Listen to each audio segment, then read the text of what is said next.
This is a more detailed look at the Cowon A2 portable multimedia player. This unit was actually released in 2005. It's still one of the most popular players on the market today. First of all, the control panel. You have a 4-inch screen for viewing. You have a joystick for manipulating entries. This would be for menu entries, scrolling up and down and backwards, left and right. You have a back key, which basically takes you back through options that any kind of nested option you may be in. And then A, B, and C vary depending upon the context, the exact meaning of those buttons. You have a power button on the right, and on the left is where most of the action is. We'll go into those here in a little bit of detail.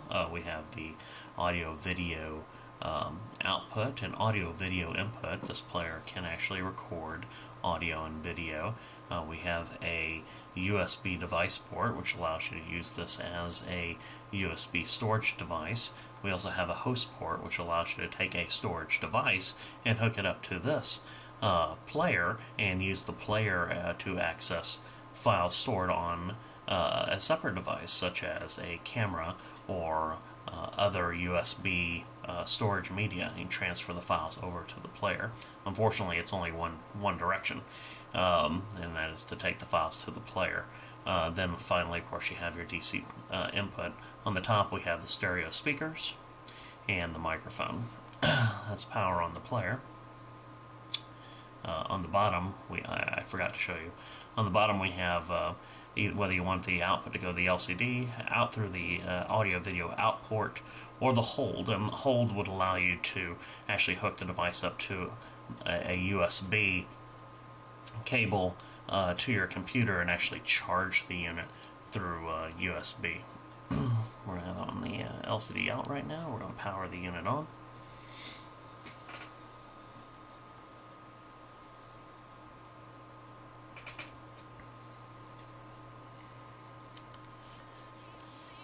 Let me get back to the main menu. So this is the main menu. Let me stop the music here.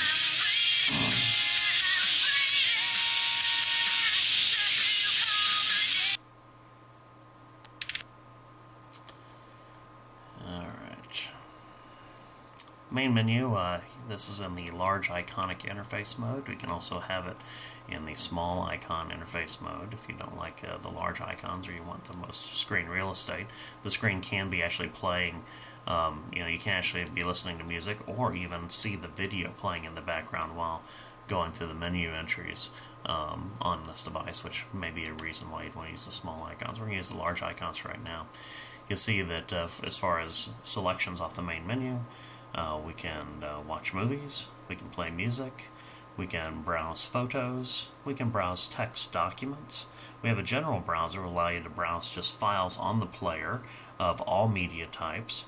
There's a DMB option that plugs into the USB host port on the side, and that's a good option for people that have DMB broadcast television signals. We don't have that in the United States. There's a radio, which uses the headphones as the antenna, and that's an FM radio. Recording. You can record not only from the audio-video input, but also from the radio and the DMB unit. There's a recent file list, so I'll show you the recent files that you've listened to or played, videos, whatever, on your unit. And then there's the setup options, which help you set up the player. Let's go through those just real fast.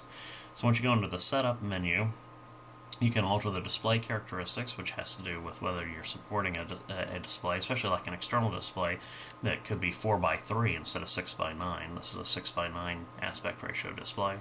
You have sound options. You have options with regards to playing movies, the music.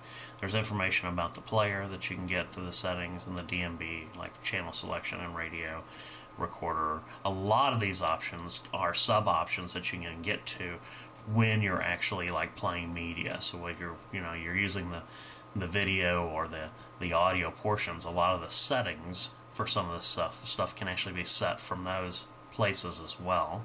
And then you have a system setting. This unit can be used as an alarm clock, so you can actually turn the unit off tell it to play a certain piece of media at a particular time. So you could use this to wake yourself up as an alarm clock. It can also, of course, do timer-based records. So the unit can actually be powered off. It'll power itself back on at a particular time and start recording from anything that's on a valid input source, whether it be radio, the DMB television, or the audio-video input. So you can kind of use this as a personal recorder for movies, for example, off of a TV, or any other kind of audio-video input that you might have. Let's go back.